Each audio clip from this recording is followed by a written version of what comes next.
방금 전에 트럼프 한마디로 인해가지고 1시간 만에 암호화폐 시장에서 8천억이 증발된 상황인데요. 누군가는 잠든 사이에 일어난 일이고 또 누군가는 다른 일을 하는 사이에 이 계좌가 망가지고 있습니다. 근데 여기서 이상한 건 또 따로 있는데요. 이번 하락이 단순한 시세 조정이 아니라는 점인 거고요. 코인 시장 밖에서 벌어진 일들이 이번 청산의 진짜 원인이라는 신호들 지금 곳곳에서 나와주고 있습니다. 그래서 이번 영상에서는 이런 질문 하나를 같이 한번 풀어보려고 합니다.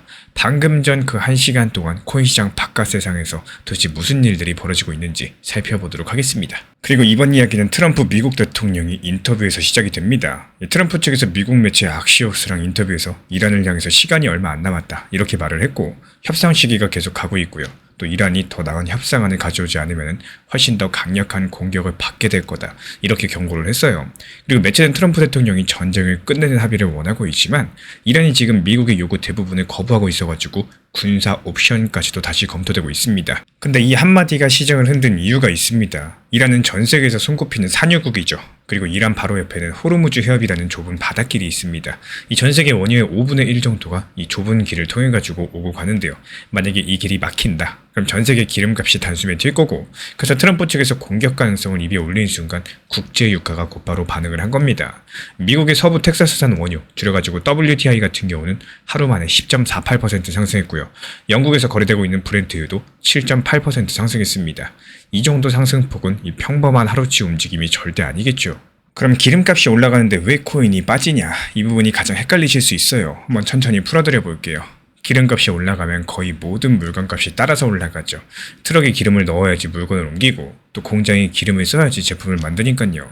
이렇게 물건값이 전체적으로 상승하는 거를 인플레이션이라고 부릅니다. 인플레가 다시 살아날 것 같으면 미국 정부는 금리를 쉽게 내리지 못합니다. 그리고 오히려 더 오래 높은 금리를 유지해야 될 수도 있기 때문에 이 분위기가 지금 시장에 고스란히 전달되고 있는 상황이고 실제로 지금 암호화폐 시장만 빠지고 있는 게 아닙니다. 지금 코스피어 매도 사이드카 발동되면서 강력하게 폭락 중에 있죠. 그래서 방금 전에 미국 국채금리가 같이 뛰었습니다. 10년짜리 국채금리는 0.13%포인트 상승한 4.59%로 마감이 되면서 1년 만에 가장 높은 수준을 기록을 했고 30년짜리 국채금리는 다시 5% 선을 넘었습니다. 이 5%라는 숫자가 왜 중요하냐면요. 지금 시장에서 이 선을 마의 5%라고 불러요. 이 선을 넘으면 위험자산. 그러니까 주식이나 코인 같은 자산에서 돈이 빠져나오는 경향이 강해지기 때문에 안전한 미국 국채만 사도 5% 가까이 이자 받을 수가 있고 굳이 변동성이 큰 코인에 돈을 넣을 만한 이유 자체가 줄어든다는 겁니다. 그래서 여기까지 보시면은 그림이 점점 맞춰지죠. 이 트럼프 한마디에 기름값이 튀었고요. 기름값이 튀니까 인플레 걱정이 커졌고요. 그래서 국채금리가 상승했고요. 또 그 결과로서 위험자산에서 돈이 빠지면서 코인 시장에서 1시간 만에 8천억 원이 청산이 된 겁니다. 이 도미노가 하나하나 쓰러진 모양새라는 거고, 근데 이게 끝이 아니에요. 이 같은 날 시장이 더 불안해진 이유가 또 하나 있었는데요. 백악관이 미중 정상회담 결과를 정리한 자료들, 그러니까 팩트시트를 발표를 했는데 결과만 놓고 보시면 시장이 기대했던 수준에는 한참 미치지 못했습니다. 이 두 나라 양국 간에 호르무즈 해협을 열어둘 필요가 있다. 이런 점에서는 동의를 했지만요. 구체적으로 어떻게 하겠다. 실행 방안이 나오지 않았다는 거예요. 이게 제일 중요하겠죠. 게다가 중국이 미국 반도체 회사 엔비디아의 칩을 사고 싶다라고 요청을 했는데 이 거래가 지금 결국에 결렬이 됐습니다. 특히 H200이라는 고성능 인공지능 칩에 대해서 중국이 구매하지 않기로 결정을 했고 이 내용들이 지금 백악관이 공식적으로 발표한 내용들입니다. 이 부분이 지금 왜 중요하냐? 최근에 미국 주식시장을 떠받친 게 인공지능, 그러니까 AI 관련주들이었죠. AI 관련주들이 지속적으로 상승하면서 시장에 강력한 신고가를 이끌어왔습니다. 엔비디아 같은 회사들 같은 경우는 칩을 많이 팔아야 돼요.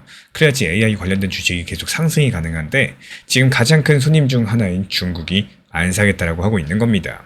여기에 국채금리까지도 5%를 뚫고 올라오니까 이 전문가들 사이에서는 이런 분석들이 나오기 시작을 했어요. 지금까지의 인공지능 랠리가 꺾일 수도 있다. 이런 신호라는 겁니다.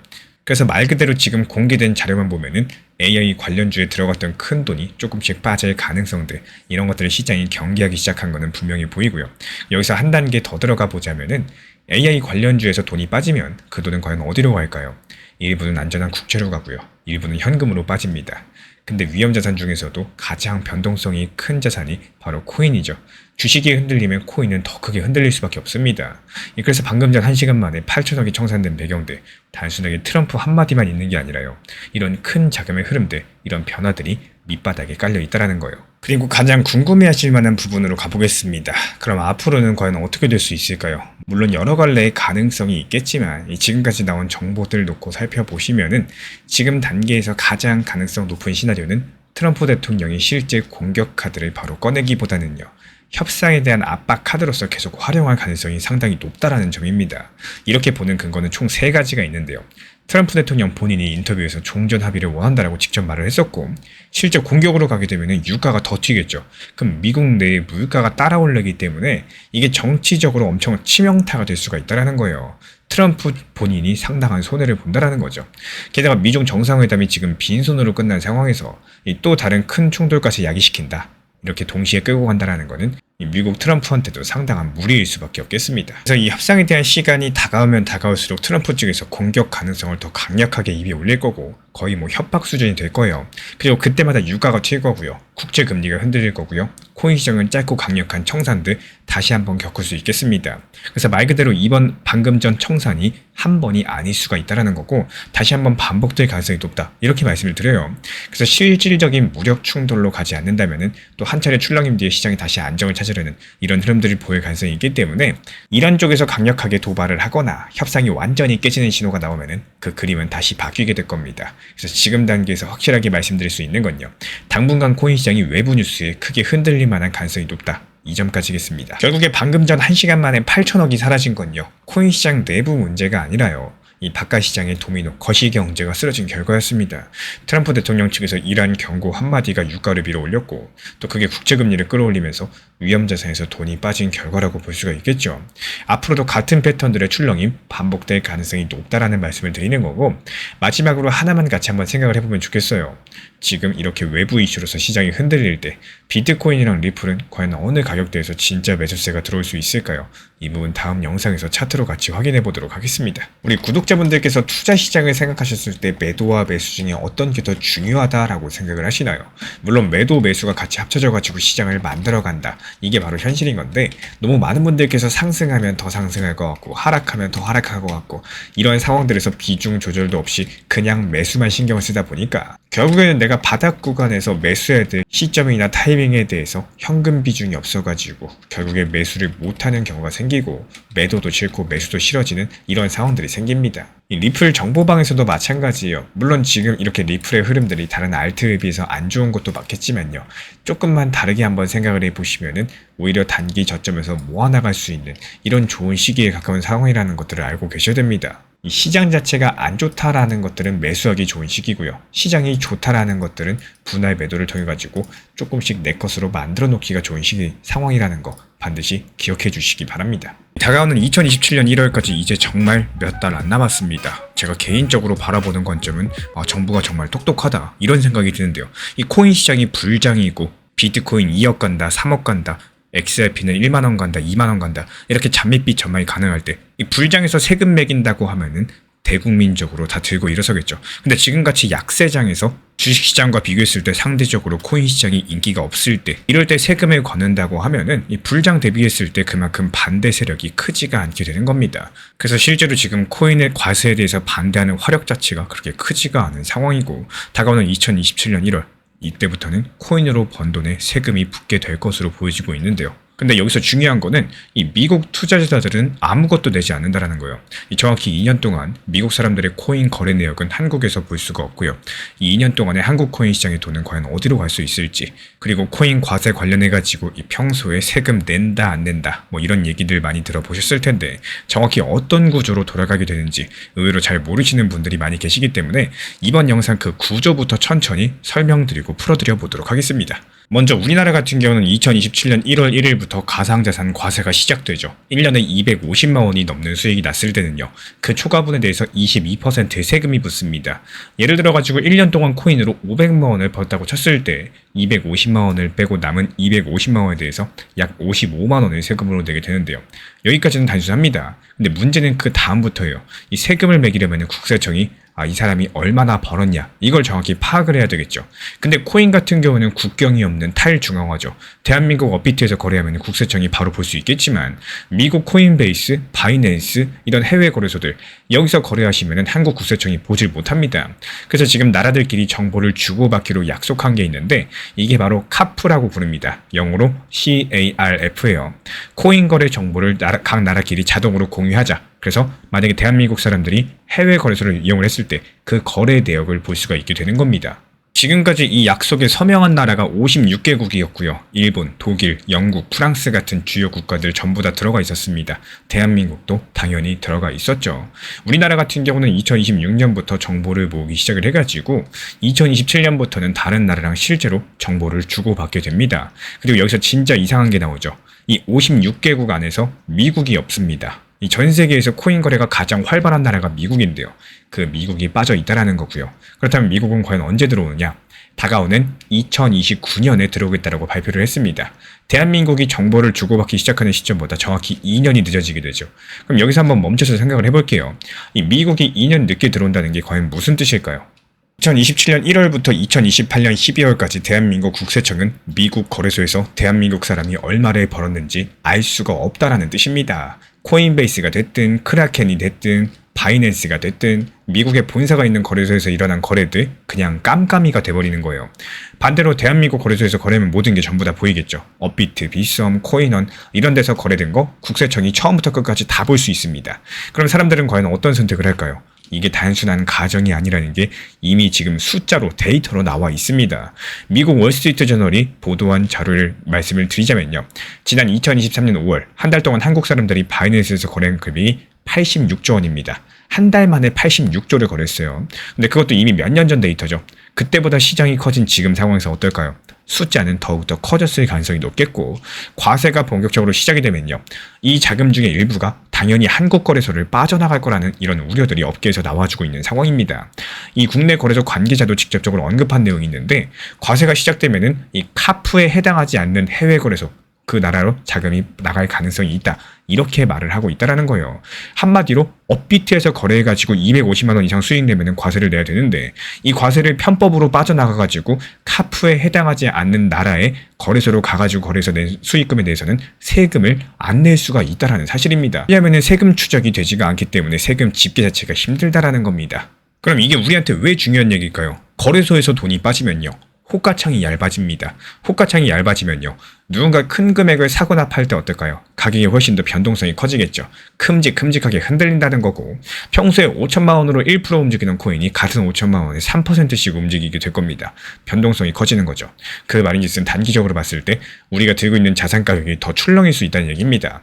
근데 여기서 한 가지 더 짚으셔야 될 게 있는데 한국 정부가 가상자산 세금 매기겠다고 처음 발표한 게 2020년이었죠. 원래 2022년부터 세금을 매기려고 했었습니다. 근데 그때 못했어요. 그래서 2023년으로 미뤘는데 또 못했고요. 2025년도 다시 미뤘고 그리고 못해가지고 이번에 2027년까지 미룬 겁니다. 정확히 3번 정도 밀려진 건데 이게 사실이에요. 이 3번 미뤄진 이유가 뭐냐? 매번 똑같은 이유였어요. 아직까지 과세 준비가 안 됐다. 인프라가 부족하다. 해외 정보 못 받아온다. 근데 지금 상황을 살펴보시면은 그 이유가 사라진 게 아니라는 겁니다. 미국이 빠져있다라는 거는 결국에 해외 정보를 전부 다 못 받는다는 뜻이기 때문에 이건 과거의 3번의 유예 사유랑 거의 똑같은 구조를 가지고 있어요. 지금까지 공개된 자료를 살펴보면요. 이 대한민국 정부는 이번에는 무조건 시행한다는 입장을 가지고 있고 7월달 세법 개정안에서도 유예안을 안 넣기로 했죠. 하지만 이게 동시에 야당인 국민의힘 측에서는 가상자산 과세를 아예 폐지하자 이런 법안까지도 이미 발의해 놓은 상황인데요. 정치권 안에서 여전히 유예 얘기가 살아있다는 뜻이겠습니다. 그래서 제가 바라보고 있는 관점은 올해 하반기 그러니까 2026년 후반쯤에 가서 코인 시장 분위기가 한번 출렁이는 신호가 나오게 되면요. 국회에서 투자자 보호라는 명분으로서 유예랑 관련된 얘기가 다시 나올 가능성이 있겠고 왜 그렇게 보고 있느냐? 이미 3번 정도 그렇게 됐기 때문입니다. 정치적으로도 1,300만 명이 넘는 코인 투자자가 한 방에 세금을 내기 시작한다. 당연히 표가 흔들리겠죠. 어느 정당이든지 간에 그걸 신경 안 쓸 수가 없다라는 거고, 게다가 미국이 빠져있다라는 거는 유해를 주장하는 쪽한테 아주 강력한 명분이 될 수밖에 없겠죠. 그래서 지금 우리가 보셔야 될 건 딱 두 가지입니다. 먼저 첫 번째로 자금 흐름이에요. 2027년이 가까워질수록 국내 거래소 거래량이 어떻게 움직이는지를 보셔야 되고, 만약에 거래량이 눈에 띄게 줄어들기 시작하면은 그건 시장 자금이 이미 빠져나가고 있다는 신호일 수 있겠죠. 그리고 또 한 가지, 정치권의 움직임입니다. 이 7월달 세법 개정안 이후에 야당이 어떻게 움직이는지, 그리고 대한민국 정부가 끝까지 시행을 밀어붙이는지, 이런 것들을 볼 줄 아셔야겠죠. 이 두 가지가 앞으로 몇 달 동안 코인 시장 단기 흐름들 결정할 가능성이 클 거고, 결국에 우리나라 같은 경우는 2027년 1월부터 세금을 매기겠지만요. 미국 같은 경우는 2029년까지 이 정보 공유에서 빠져있다 보니까 2년간의 공백이 생깁니다. 그래서 이 시차 동안에 한국 자금의 일부가 해외로 빠져나갈 수 있다, 이런 우려가 시장에서 나와주고 있기 때문에 과거에 3번이나 유예된 전례가 있었던 만큼 이번에도 유예 논의가 다시 나올 가능성 충분히 열려있는 상태입니다. 그럼 마지막으로 한 가지만 여쭤볼게요. 만약에 2027년 1월에 그대로 다가온다라고 했을 때 우리 구독자분들의 코인은 국내 코인 거래소에 그대로 두실 건가요? 아니면 다른 선택을 하실 건가요? 우리 구독자분들께서 투자 시장을 생각하셨을 때 매도와 매수 어떤 게 더 중요하다라고 생각을 하시나요? 물론 매도 매수가 같이 합쳐져 가지고 시장을 만들어 나가는 게 현실인데, 너무 많은 분들께서 상승하면 더 상승할 것 같고 하락하면 더 하락할 것 같고, 이런 상황에서 비중 조절 없이 그냥 매수에만 신경을 쓰다 보니까 결국에 바닥 구간에서 매수해야 되는데 이때 그냥 현금 비중 없어가지고 매수를 못하는 이런 경우들이 생기고요. 매도도 싫고 매수도 싫어지게 되는 이런 최악의 상황이 생길 수밖에 없습니다. 이 리플 정보방에서도 지금 리플의 흐름들 자체가 다른 알트에 비해서 안 좋은 거 맞습니다. 조금만 다르게 생각해보면요, 오히려 단기 저점에서 매수하고 모아나가기가 좋은 시점이다, 그런 상황이라는 것들을 알고 계셔야 됩니다. 시장이 안 좋다라는 건 뭘까요? 매수하기 좋은 시장이겠죠. 시장이 좋다라는 건 뭘까요? 단기 매도하기 좋은 시장이라는 겁니다. 이렇게 리플 상승하는 과정에서 단기 바닥에 사가지고 고점에 팔고, 또 눌림목 매수하고 고점에 팔고, 이런 식으로 진행을 도움드리고 있기 때문에 지금같이 리플 XRP 하락하는 과정에서는 오히려 새로운 분할 매수 구간이 생길 수가 있다, 이런 점들을 기억해 주시기 바랍니다. 지금 이 순간에도 시간이 줄어들고 있습니다. 정확히 6개월 뒤 전 세계 은행들이 50년 넘게 써오던 결제 시스템 하나가 강제로 사라지게 되는데요. 그리고 그 빈자리에 무엇이 들어올지를 두고 지금 글로벌 금융권이 조용히 움직이고 있는 상황이고, 근데 이런 변화들이 지금 등장을 하지 않고 있어요. 왜 이렇게 큰 일이 조용히 진행이 되고 있는 걸까요? 그리고 이런 변화의 한복판에 왜 하필 우리가 알고 있는 그 코인 리플 XRP가 다시 등장을 하고 있는 건지, 오늘은 이번 이야기를 처음부터 끝까지 차분하게 한번 풀어드려 보려고 합니다. 먼저 사실관계부터 정리하고 시작을 하겠습니다. 이 국제은행 간의 통신협정, 영어로 스위프트라고 부르는 이 기관이 있는데요. 들어보신 분도 있고 아닌 분도 계실 겁니다. 쉽게 말씀드려가지고 전 세계 은행들이 서로 돈을 주고받을 때 쓰는 메시지망이고, 한국은행에서 미국은행으로 돈 보낼 때 그 돈이 직접 비행기 타고 가는 게 아니거든요. 은행끼리 메시지를 주고받게 되면서 장부를 맞추게 될 겁니다. 또 그 메시지를 전달하는 통로가 바로 스위프트인데요. 1970년대부터 지금까지 50년 넘게 이 시스템이 세계 금융의 뼈대 역할을 해왔어요. 근데 이 스위프트가 2026년 11월까지 기존 방식들 완전히 종료한다라고 공식적으로 못을 박은 상황인데, 그 대신에 ISO 2002라는 새로운 국제 표준으로 전면적으로 전환하기로 했어요. ISO 2002라는 단어가 어렵게 들리실 수 있는데요.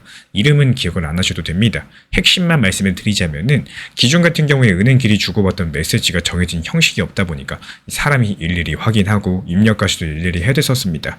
그래서 송금 한 번에 3일에서 5일 정도가 걸렸고, 이 중간에 수수료도 많이 붙고요. 가끔 가다가 돈이 어디로 갔나 사라지는 일까지도 있었습니다. 근데 새 표준 같은 경우는 이 메시지를 컴퓨터가 바로 읽을 수 있는 구조로 통일을 한다는 거예요. 그리고 여기서 첫 번째 의문이 생기실 겁니다. 그래서 이게 왜 리플 XRP랑 연결되는 거냐? 바로 이런 질문들이겠죠. 이 부분이 이번 영상에서 가장 중요한 대목이기 때문에 천천히 따라와 주시기 바랍니다. 새로운 표준이 시작되는 시점이 2026년 11월이에요. 지금이 5월이니까 정확히 6개월 남았죠. 근데 전 세계 은행이 새로운 결제 시스템을 처음부터 만들려면 보통 2년에서 3년이 걸린다고 합니다.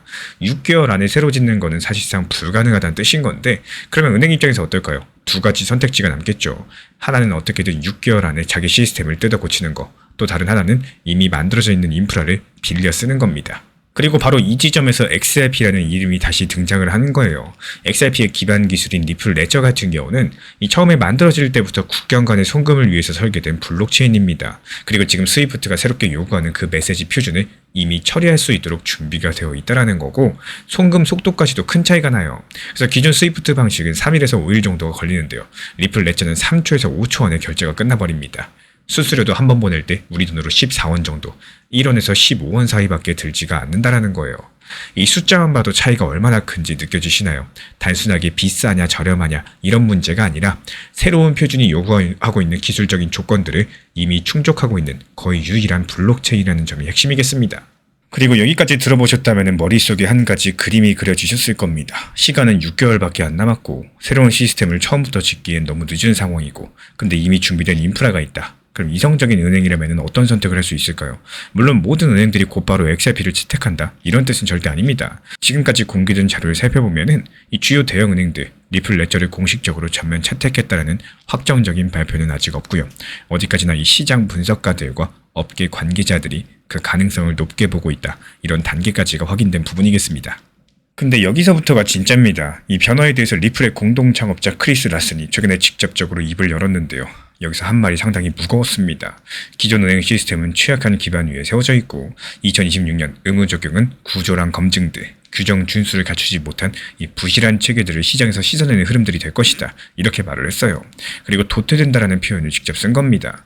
회사 창업자가 외부 인터뷰에서 이렇게 강력한 단어를 쓰는 경우 흔하지가 않기 때문에 어떤 분들 같은 경우에 마케팅 멘트라고 보실 수도 있겠고요. 어떤 분들은 내부에서 이미 본 무언가가 있기 때문에 이렇게 강력하게 말한 거다. 이렇게 해석하실 수도 있겠습니다. 어느 쪽이 됐든지 간에 지금 창업자가 공개 석상에서 이런 단어를 꺼냈다는 사실 이거 자체가 기록해 둘 만한 신호라는 거예요.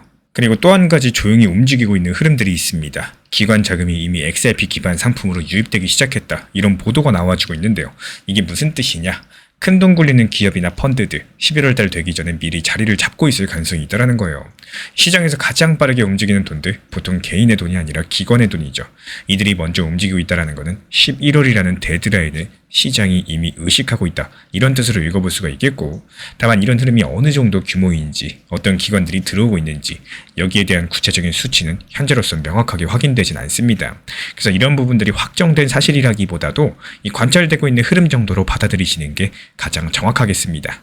그러면 여기서부터 가장 중요한 질문에 도달하게 될 겁니다. 앞으로는 과연 어떻게 될까요? 이런 부분 단정해서 말씀드릴 수 없는 영역이겠지만요. 지금까지 드러난 사실들을 모아봤을 때 가장 가능성이 높아 보이는 한 가지 흐름이 존재합니다. 그 시나리오를 말씀드려보자면요. 11월이라는 데드라인이 가까워질수록 지금 시장은 이런 이슈들을 조금씩 가격에 반영하기 시작할 가능성이 높습니다. 처음에는 천천히 또 그러다가 어느 시점부터는 빠르게 진행이 될 텐데 왜 그렇게 보고 있는지 근거를 말씀드려보자면요. 먼저 첫 번째로 시간이 절대적으로 부족합니다. 6개월 안에 새로운 시스템을 처음부터 짓는 것은 현실적으로 어렵겠죠. 그리고 이미 준비된 대안이 존재하고 있기 때문에 여기서 기관 자금들이 먼저 움직이는 모습들 일부 포착되고 있는 상황에서 이 모든 경우의 수들이 동시에 맞물려 있을 때 지금 시장은 보통 그 방향성으로 가격이 천천히 기울어지는 이런 흐름들을 보여왔었는데요. 다만 여기서 강조해서 말씀드리고 싶은 내용은 이 시나리오가 확정이 아니라는 점이겠습니다. XRP가 얼마까지 간다라고 숫자를 박아드리는 영상이 아니기 때문에 그런 영상은 시장에 이미 많이 존재하고 있고 솔직히 그런 숫자들 대부분 근거가 취약하죠. 그래서 제가 전달드리고 싶은 거는 가격이 아니라 흐름이라는 거예요. 11월 달이라는 데드라인이 실제로 존재한다는 거, 그 시점까지 시장이 이런 이슈를 어떻게 받아들이는지 우리가 직접적으로 지켜볼 수 있다는 거, 그게 바로 핵심 중에 핵심이겠죠. 누가 시켜서 사는 게 아니라 자기 눈으로 흐름을 확인하면서 판단을 한다는 겁니다. 그게 이 시장에서 지금 오래 살아남을 수 있는 유일한 방법이다. 저는 이렇게 믿고 있습니다. 결국에 스위프트의 50년 시스템이 6개월 뒤에 종료가 되고 그 자리에 들어올 인프라로 리플 레저가 거론되고 있으면서 기관 자금이 먼저 움직이는 흐름들이 관찰되고 있습니다. 다만 어떤 은행이 어떤 규모로 채택될지 아직까지 확인이 되지 않은 상황이고요. 또 가격이 어디까지 갈지는 누구도 단정이 불가능하기 때문에 우리가 지금 하셔야 될 거는 가격을 맞추려고 하시는 게 아니라요. 11월 달이 오기 전에 어떤 신호가 지금 시장에서 가장 먼저 나타나는지 여기에 대해서 알아두시는 거겠죠. 그렇다면 그 신호는 도대체 어디서 어떻게 잡으셔야 될지 이번 이야기는 다음 영상으로 이어가 보도록 하겠습니다. 제가 이론은 알고 있는데 이게 실행으로 행동하기 어려운 것들이 있습니다. 예를 들면 상승했을 때 팔고 또 하락했을 때 매수해가지고 평단가 낮추고 빠져나오면 된다.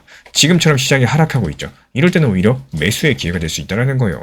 정말로 쉬운 말이지만 이런 내용 그대로 투자 매매에 대해서 대하기 정말 어려울 수가 있기 때문에 이 가장 큰 이유 중에 하나가 뭘까요? 결국에 내가 비중 조절을 안 하고 매매를 하다 보니까 물타기를 해도 티가 안 나고 막상 해야 될 거 머리로는 알고 있는데 이미 몰빵 매매를 해서 이 현금 비중 자체가 없는 경우, 이런 경우가 대표적이겠죠. 이 단기 종합방에서 아무리 단기 타점이 좋다라고 해도 무리한 비중이 아니라 비중을 조절하면서 매수와 동시에 목표가를 걸어놓고 또 만약에 하락한다라고 할지라도 처음부터 비중을 조절을 해놓고 들어가기 때문에 만약에 여기서 물타기 매수를 통해서 대응 자체가 가능한 이런 상황들을 만들어드리고 있는 상황입니다.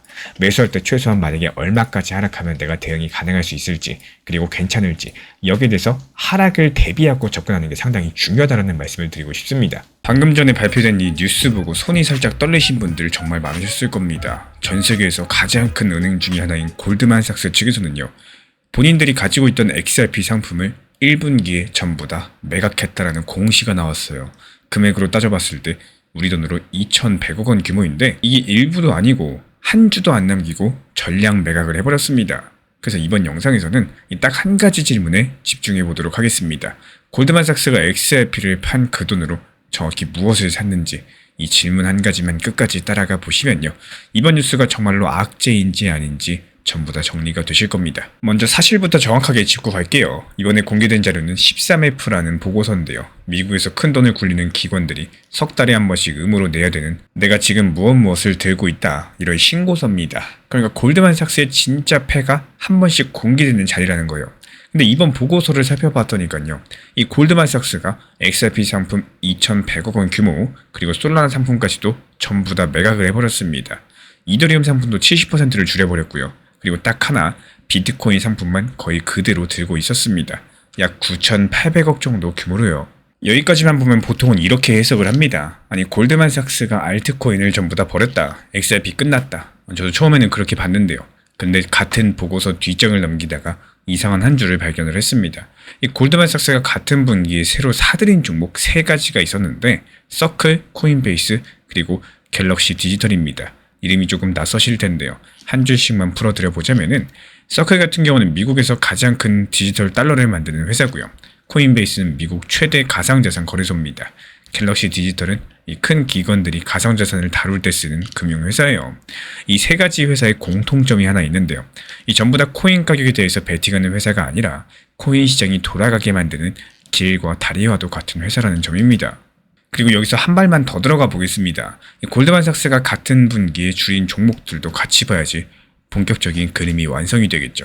이 줄인 쪽은 비트코인을 잔뜩 사모으는 회사들, 그리고 코인을 직접적으로 채굴하는 회사들이었습니다. 즉 코인 가격이 올라가면 돈 버는 종목은 비중을 줄였고 코인이 거래되기만 하면 돈 버는 종목으로서 자리를 옮긴 거예요. 이게 왜 중요할까요? 이 골드만삭스의 선택을 한 줄로 번역하면 이렇게 됩니다. 코인 가격이 어디로 갈지는 모르겠지만 이 코인 시장 자체는 계속 커지고 성장을 할 거다. 그래서 토큰이 아니라 그 토큰이 지나가는 길목에 내가 베팅을 했다는 뜻이겠죠. 그리고 이제부터 진짜 핵심으로 들어가게 됩니다. 이 골드만삭스가 새로 산 그 3가지 회사가 지금 만들고 있는 사업, 리플이 지금 만들고 있는 사업을 나란히 놓고 한번 비교를 해볼게요. 서클은 디지털 달러를 만들고 있죠. 리플도 지금 자체 디지털 달러인 RLUSD를 띄우고 있죠. 코인베이스는 기관용 거래 인프라를 갖고 있고요. 리플은 작년에 히든로드라는 회사를 인수해서 똑같이 기관용 거래 인프라를 깔고 있습니다. 그리고 갤럭시 디지털 같은 경우는 기관용 금융 서비스, 그리고 리플은 아예 미국은행 인가까지도 신청하고 있는 상황입니다. 이 3가지 줄을 한꺼번에 놓고 보시면은 묘하게 겹치고 있는 상황이라는 거고 골드만삭스 측에서 바깥에서 비싸게 사들인 인프라 묶음들에 대해서 리플은 안에서 직접 짓고 있었다는 뜻입니다. 그러니까 골드만삭스가 XRP 상품을 던진 것들을 XRP가 싫어졌다는 신호를 읽기에는 어색할 수밖에 없는 거고 결국에 골드만삭스가 만약에 코인 인프라가 이긴다 이렇게 결론을 냈다면요. 그 인프라를 가장 부지런히 짓고 있는 회사 중에 하나가 다름 아닌 리플이기 때문이겠습니다. 여기서 한 가지 데이터가 더 있어가지고 이걸 같이 보면 그림이 훨씬 더 선명해집니다. 골드만삭스 측에서 ETF를 한창 던지고 있던 그 시기, 이 큰손으로 불리는 고래 지갑들 움직임이 조금 이상했어요. XRP를 1000만 개 이상 가지고 있는 큰 지갑들 측에서 시장에 풀린 전체 XRP의 68%를 들고 있는 상태가 됐습니다. 이게 바로 2018년 5월 이후에 가장 높은 집중도인데요. 쉽게 풀면 이렇게 됩니다. 한쪽에서 골드만삭스가 XRP 상품을 시장에 토해내고 있을 때 다른 한쪽에서는 큰손들이 그거를 조용히 받아가고 있었다라는 사실, 같은 자산을 두고 정반대 방향으로 움직였다라는 거고 여기서 ETF 매도랑 실제 코인 매수가 왜 다른지 한 번만 짚고 가도록 하겠습니다. ETF 같은 경우는 XRP를 이 종이로 만든 상품이라고 보시면 되겠고 골드만삭스가 판 거는 그 종이입니다. 근데 진짜 XRP 토큰 자체는 같은 시기에 큰 지갑으로 빨려 들어가고 있었다라는 거예요. 즉, 기관용 종이는 정리가 됐는데 실물 토큰은 오히려 더 소수한테 모이고 있었다. 이런 얘기를 가지고 있겠죠. 그래서 이 두 가지 흐름을 같이 놓고 보시면 한 가지 그림이 자연스럽게 떠오릅니다. 골드만삭스는 ETF 상품의 수요가 잠깐 식었다라고 판단했고요. 그래서 그 종이를 정리하면서 인프라 회사로 자리를 옮겼습니다. 그리고 그 자리를 1년 가까이 가격이 빠진 XRP를 큰 손들이 조용히 채워가고 있는 상황이고, 그렇다면 앞으로 가장 가능성이 높은 흐름은 어떻게 될까요? 이런 부분들을 단정하기보다는 지금 자료가 가리키는 방향성만 짧게 말씀을 드려보겠습니다. 골드만삭스가 다시 무엇을 살지를 결정하는 것은 결국에 딱 두 가지겠죠. 첫 번째로 XRP ETF에 다시 돈이 들어오기 시작을 하는지, 두 번째로 미국 의회에서 코인 관련된 법안이 정리가 되는지, 이 두 가지 중에 한 개라도 풀리면은 골드만 같은 경우는 다시 한번 같은 자리로 돌아올 가능성이 높겠죠. 왜냐면 골드만이 손에 쥔 서클, 코인베이스, 갤럭시 디지털 이 세 가지 회사 모두가 XRP가 잘 돌아갈수록 같이 돈을 버는 구조이기 때문이겠습니다. 그래서 지금 시장이 가리키는 가장 가능성이 높은 한 가지 시나리오는 이렇습니다. 단기적으로 XRP 가격은 1,900원 부근의 지지선을 시험하는 흐름들 이어질 수도 있어요. 다만 ETF 자금 유입이 한 달 기준으로 4천억 원대로 다시 돌아서기 시작을 한다. 그때부터 골드만이 비싸게 산 인프라 종목 대신에 싸게 묻혀있는 XRP로 돌아올 만한 명분이 생기겠죠. 그 전환점이 보이기 시작하는 시점, 그때 이번 매도 뉴스를 악재가 아니라요, 기관이 자리를 옮긴 시간차 정도로 다시 보게 될 분기점이 될 가능성이 크겠습니다. 결국에 이번 골드만이 던진 거는 XRP를 향한 믿음이 아니라 XRP라는 이 종이 상품이었다라는 거고, 그리고 그 자리를 골드만은 코인 인프라로서 옮겼는데 그 인프라의 청사진을 가장 닮은 회사가 다름 아닌 리플이었다라는 거. 지금 시장은 보통 이런 시간차를 한 발 늦게 깨닫고 또 그 깨달음이 가격을 따라붙기 시작을 할 텐데요. 그렇다면 다음 질문은 딱 한 가지입니다. 이 골드만 측에서 다시 XRP 자리로 돌아오는 그 신호들, 정확히 언제 어떤 모양으로 나타날 수 있을까요? 다음 영상에서 그 신호의 정확한 좌표들 같이 정리드려 보도록 하겠습니다. 국내 주식 같은 경우는 잘 올라가는데 다른 어떤 투자는 잘 안 가고 왜 리플은 안 오르고 왜 제자리인 걸까? 이런 생각을 건강한 방법으로 하시면요, 물론 도움이 될 수 있겠지만 이 집착하거나 스트레스로 이어진다? 그럼 정말 끝도 없이 손해를 보는 겁니다. 건강한 방법으로 생각하게 된다면 이 투자 시장은 전체적인 포트폴리오에 대한 생각을 하게 될 거고, 그리고 부정적으로 생각을 한다면 계속해서 스트레스만 받다가 바닥에서 손절하게 되는 이런 안 좋은 경우가 생기겠죠. 과거 역사 패턴을 조금만 분석을 해보시면은 600원, 700원이던 리플이 5,000원까지 상승을 단 몇 개월 만에 했었다는 거, 정말 말이 안 되는 속도랑 상승세였습니다. 이런 시기와 타이밍이 있으면 냉정하게 봤을 때 당연히 하락하는 구간들 찾아올 수밖에 없는 거고요. 그 시간이 비교적으로 길 수 있는 게 어쩔 수 없는 투자 시장의 원리 원칙과도 같겠습니다.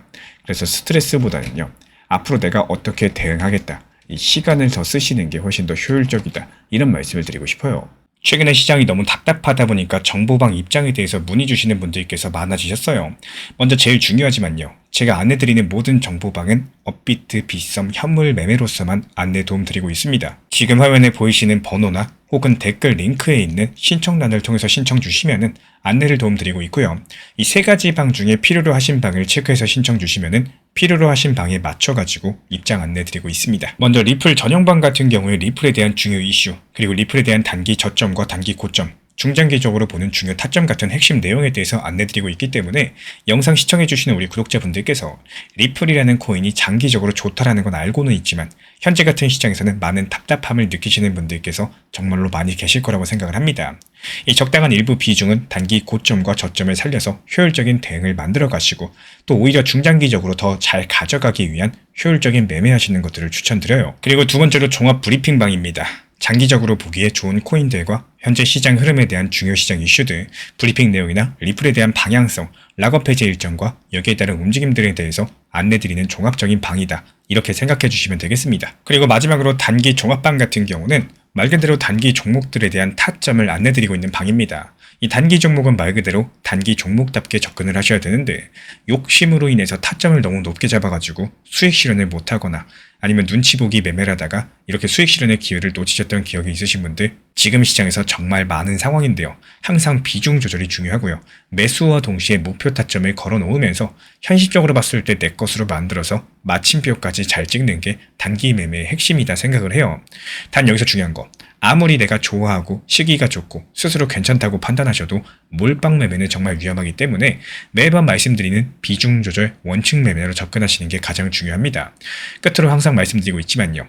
저는 업비트, 빗썸, 현물 매매에 대해서만 안내를 도움드리고 있기 때문에 절대로 해외골에서 선물 매매에 대한 고위험 리스크 매매에 대해서는 언급조차 드리지 않고 있습니다. 무조건적으로 업비트, 빗썸, 이렇게 현물 매매로 필요하신 분들께서만 입장 신청 주시면 안내 도움 드리도록 하겠습니다. 이 빠르게 가는 것보다 중요한 건요. 꾸준하고 길게 가는 게 더 중요한 투자 시장이다. 이렇게 생각을 해요. 건강한 비중 조절 원칙 매매 활용하시기를 늘 응원드리겠습니다. 이 리플 XRP의 매수 매도 타점은 순간의 판단이 전부예요. 그래서 우리 신사 채널에서는 시장의 숨결 하나하나까지 놓치지 않고자 모든 흐름들 실시간으로 모니터링 중에 있습니다. 이 단기 반등 구간이 열리는 순간 그 찰나의 기회 타점을 우리 구독자분들께 바로바로 전달드리기 위해서인데요. 우리 신사 채널을 이미 구독해주신 분들 중에서 실시간 커뮤니티방 참여를 원하신다면 지금 보이시는 번호로 문자 남겨주시면 되겠습니다. 이 혼자서 불안하게 바라보는 시장이 아니라요. 함께 흐름을 읽고 움직이는 경험들을 선사해 드리도록 하겠습니다.